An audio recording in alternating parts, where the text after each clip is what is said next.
Well, Victoria, thank you so much for coming out to Park Ridge.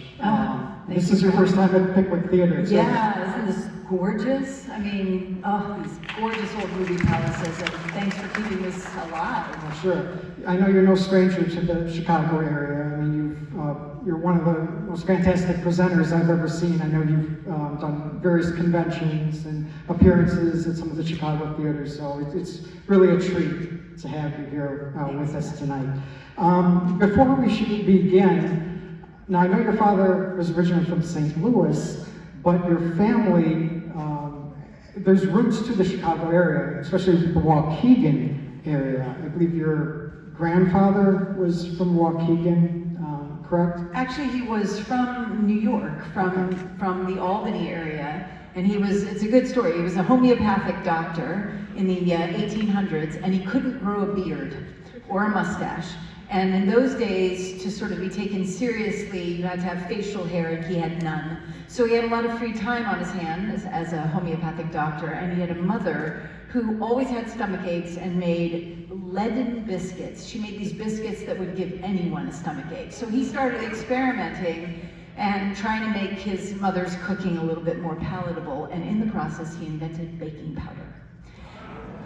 And so, like many people in the 1800s, he went west to make his fortune. He came to Chicago, and he ended up becoming a very, very famous man. He wrote numerous cookbooks, he invented baking powder, patented the first extracts of vanilla, breakfast cereals, even dabbled in dog food. And he had a huge home in Waukegan. And when he died, the Chicago Tribune in 1916 called him America's housewife's best friend. He was the first famous Vincent Price. So there's so much fascinating history, family history, even before we get to your father with the candy company, the baking powder. And all that is covered in the book. But I was telling Victoria, I was up to 3 a.m. on Monday trying to finish your book, and I did finish it. There's no way we can cover the entire scope of your father's life in the few minutes that we have before tonight's film. But I thought a good place to start would be with tonight's film. Because in a way, we're kind of removing the mask of the characters that he played on screen. So tonight's a very good film to start. It's very much a turning point in the life of your father.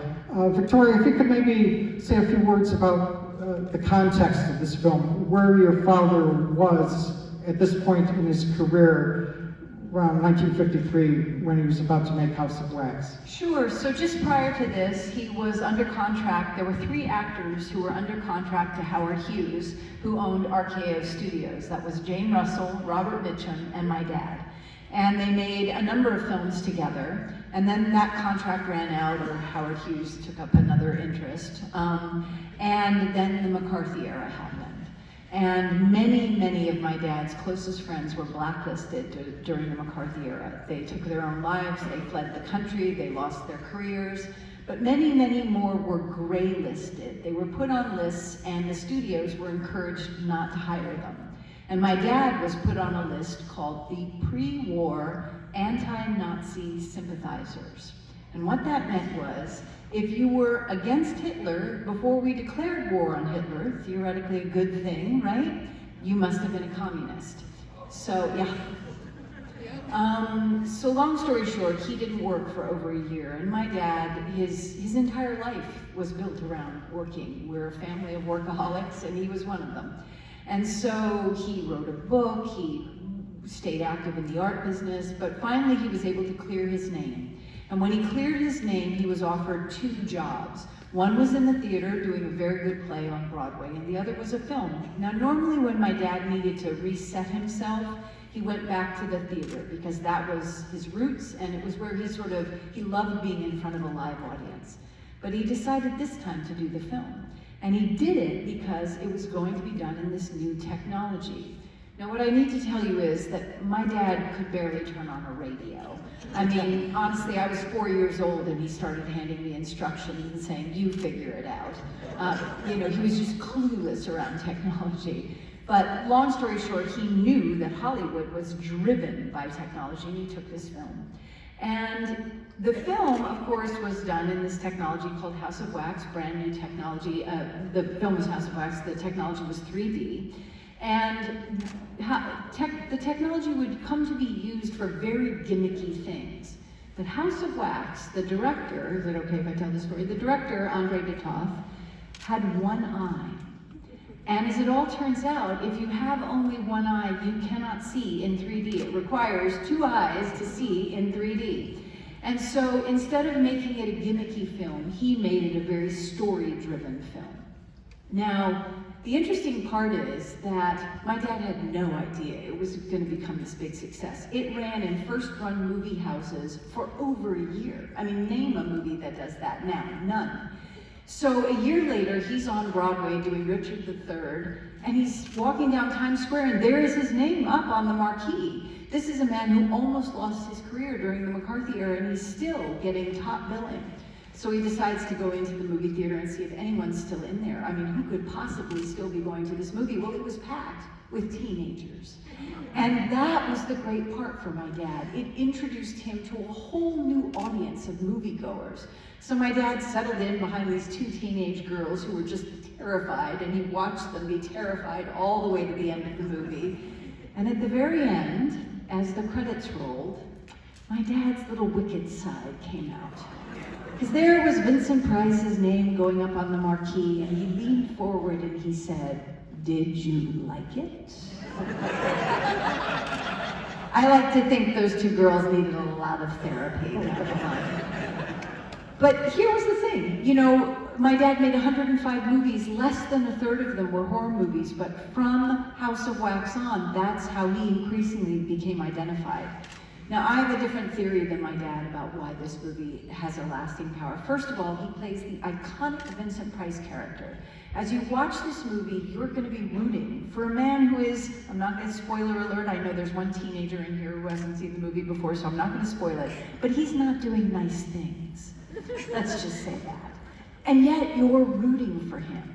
And you often root for Vincent Price in these movies, even though he's not always, you know, well or kind or even nice. And that is the iconic Vincent Price character. But I think the reason that this movie was so successful is it's a metaphor for what was happening in his life. The most important thing to my dad in the world, he was an art history major at Yale and then went on to study art history at the University of London, were the arts. And here is the story of a sculptor, this is not giving anything away, it happens right up front, whose life work is taken away from him. And that's what happened to him and all of his friends during the McCarthy era. Their life work was taken away, and I think he poured his heart and soul into this film. And that's really, I think, the reason it became such a huge success. Of course, yes. Of course, the success paved the way for his later appearances with William Castle and Roger Corman, the 8 Edgar Allan Poe films that your father appeared in.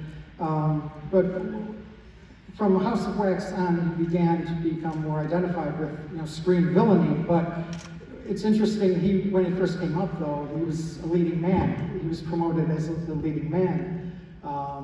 And just to see how his career, how he transitioned to more character roles. Well, he didn't want to be a leading man. He was an incredibly handsome young man. And when he broke in on Broadway, the young women would line up at the stage door to get his autograph, and the newspapers would call him, literally a golden god, a matinee idol. I mean, it was a little ridiculous, but that's what they were calling him.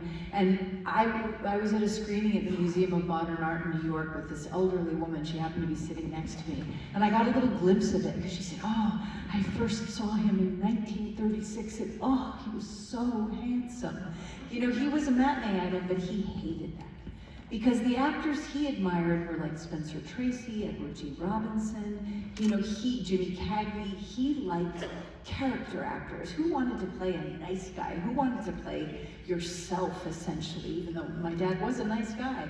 He thought he wanted to play a villain, except Hollywood couldn't see this 6'4", really handsome man as a villain.